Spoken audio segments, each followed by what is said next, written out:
Welcome to You Can Exhale Now, a mindful living podcast for the modern pace, hosted by Lesia Liu. This podcast is for anyone who wants to get more out of life without the burnout. Because when you learn to take proper care of yourself, you have more energy, a more positive outlook, and more gratitude for life. And because you cannot reach your goals if you're tired, overwhelmed, judgmental, angry, and feel sorry for yourself.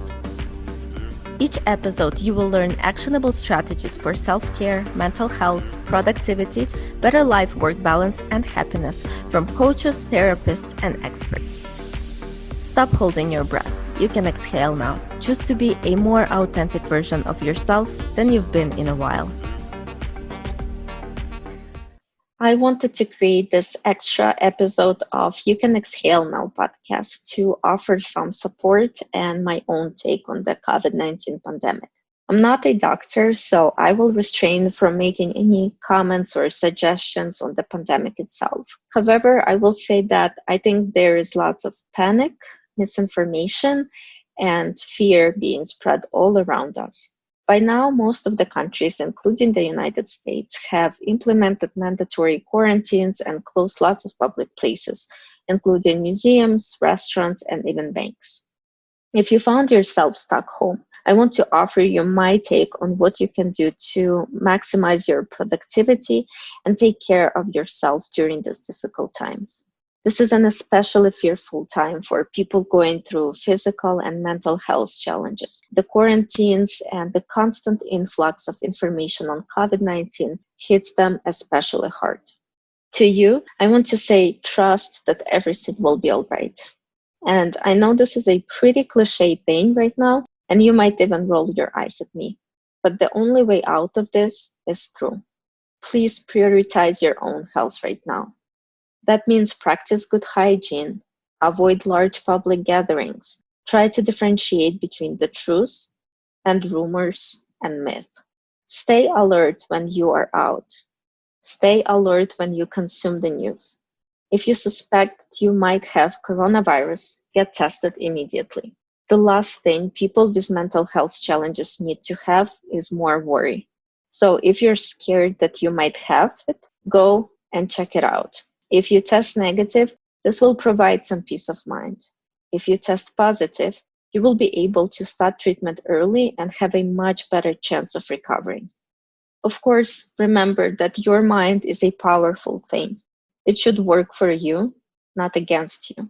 You know that it demonstrates you whatever you feed it. Feed your mind the truth. Feed your mind with compassion for yourself and everyone else. Deny yourself the urge to read every headline and watch every video on the topic. Question the information. Research it for yourself. Question your sources. Make sure that you have the best, most accurate information available. During so much fear and panic and uncertainty, feed your mind positivity and hope and love. Hope that this will be over soon.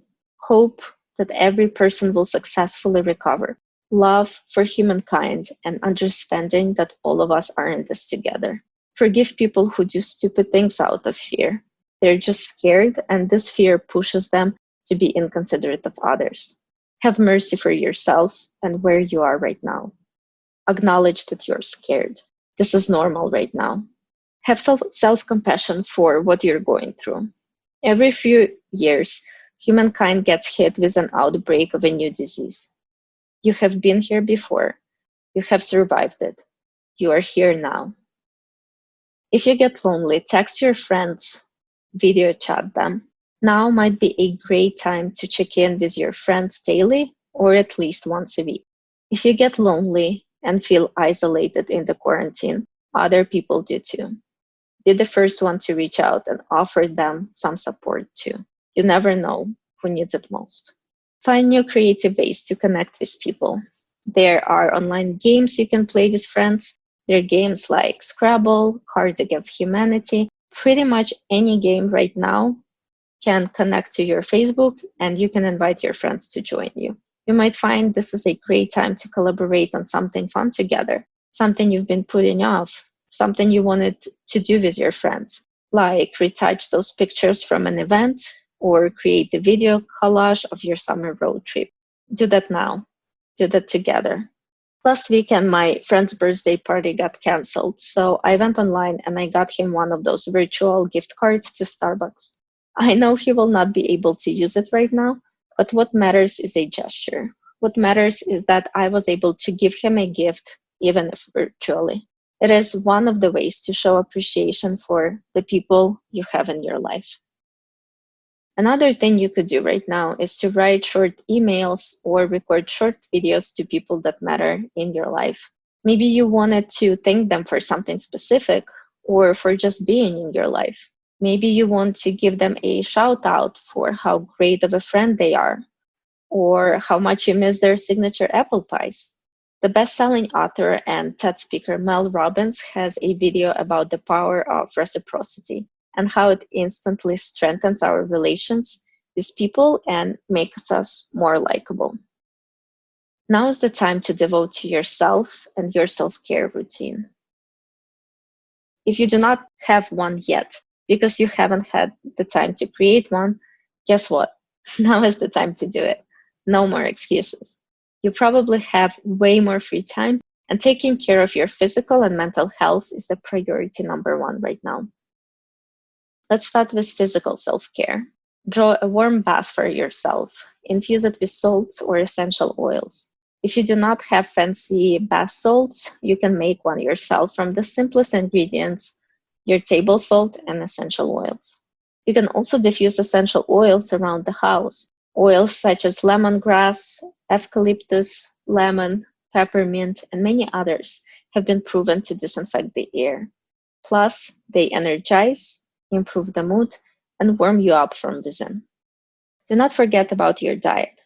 There is a scare of shortage of food, so use that as an excuse to eat a bit less or be more mindful of the food you're buying. Maybe skip on Twinkies and get a bag of frozen broccoli. Grab spices and get creative with your regular food. Spend more time cooking your food instead of opting for the easiest option of drive-through or delivery. Experiment in the kitchen a bit to have fun with it. Exercise. You do not need the gym to exercise. If the weather and surroundings of where you live permit, go outside. Go to the park or go to a bike trail. Watch some YouTube videos of how you can work out at home without the equipment. Go back to the basics. You can always do jumping jacks, sit-ups, planks, and crunches. Turn the music on that pumps you up. Now, my personal favorite is yoga. Grab your mat, turn on a YouTube video if you need it, and enjoy yourself. You can do more energetic, strength variations of yoga, or take it easy and do a gentle flow or stretch. Do what you enjoy. YouTube is a great resource for your workout videos. You might discover a new favorite workout, channel, or a teacher. Plus, many studios I know are opting for Zoom classes right now. See if your studio or gym offers them. There are also lots of famous dance and workout instructors who do live classes on Instagram and Facebook, so check those out as well. Now, when it comes to your mind and mental health, there are lots of options right now as well. You might find the time to meditate. You might find this is a great time to start a morning or an evening routine. You might find some time to start a journaling practice. Maybe there's a skill you wanted to learn. Now is a great time to browse Skillshare or Udemy for courses on pretty much any topic you can think of. Maybe you want to learn basic Spanish. Maybe you want to learn how to cook healthy meals. Maybe you want to learn how to Photoshop. I will sound like a broken record, but now is the time to learn new skills. Udemy offers great discounts for new users, and Skillshare offers the first month free. It is also a time to pick up an old hobby if you've been meaning to do it. Maybe you need to brush up on your skills and knowledge. Maybe you need to designate some time every day to start simply doing what you've been wanting to do. Reconnect with your old passions. Or simply educate and entertain yourself. There are lots of great docuseries on Netflix and other streaming services. You might want to sign up for audiobooks. This is a great way to keep your mind sharp and distract your scared mind with some new information and knowledge. Audible offers free membership for 30 days with 1 audiobook and 2 Audible originals. There's also a great app I've been using a lot called Blinkist, which summarizes the most popular nonfiction books in 15 minutes. You can listen to the summary or you can read it, but either way, they also offer a free trial. For my A types, another strategy I've been employing lately that is also a great way to distract your mind, stay productive, and feel like you're in control of something is to clean the house. Because clean house is nicer, more pleasant, and is usually healthier. You might want to mop the floors, clean the kitchen counters, or dust the furniture. You might also want to go through your old papers, your drawers, throw away old medicine, throw away old spices, throw away old papers you no longer need. Go through your closet, organize it, and get rid of clothes you no longer enjoy. However, please be mindful and do not throw them away. Put them in a bag and store them until the situation is over, and then donate it to a charity or throw it into one of those donation bins. Girls will relate to having too many bottles of perfume, creams, shampoos. Clean those out as well. As you might see, there are lots of options for you to stay productive and to feel more optimistic about the future. Like I said, make yourself and your loved ones a priority. Take the time to connect with people on a daily basis, whether they're in your household or one phone call away. And of course, do not forget to check on single people. Take this time to enjoy cooking meals. Take this time to learn a new skill or further your knowledge in your professional field by reading. Watch great movies. Listen to your favorite music. Do not forget to exercise and relax. Find a way to stay creative through hobbies. Get out in nature if possible. Find the time for things you do not usually have time for. Maintain a positive outlook, even if it means turning off the news or ignoring the headlines for a little bit. Stay open-minded and keep a healthy dose of skepticism around what you see on social media. There's enough of fear and panic already. Promote good news. Share kind words. And most importantly, if you're one of those scared and panicked people and you're going through other challenges in your life, just have self-compassion. This is key. Self-compassion heals judgment. Self-compassion is instrumental in getting better and abandoning fear. I want to end this episode by paraphrasing the message of Pope Francis. Think of the time we all will be able to go outside and embrace each other in a hug. Think of a time we all will gather in big groups again. Think of a time when we can savor new dishes in restaurants or go shopping without empty shelves and a feeling of scarcity. Think of the time when people will be healthy again. Think of a time when we all will be able to travel to new places or visit family and friends. Think of a time when we won't be scared anymore and when all these seemingly simple experiences will have a new meaning and a new value in our minds. Let's hope that this experience will result in increased mindfulness in our own lives and around the world. Let's hope that this experience will bring about more gratitude for all that we have and come to think of ordinary. Thank you so much for listening today. I hope you've learned a lot of new strategies. Be sure to check out the notes below this episode for additional resources and tools mentioned in today's show.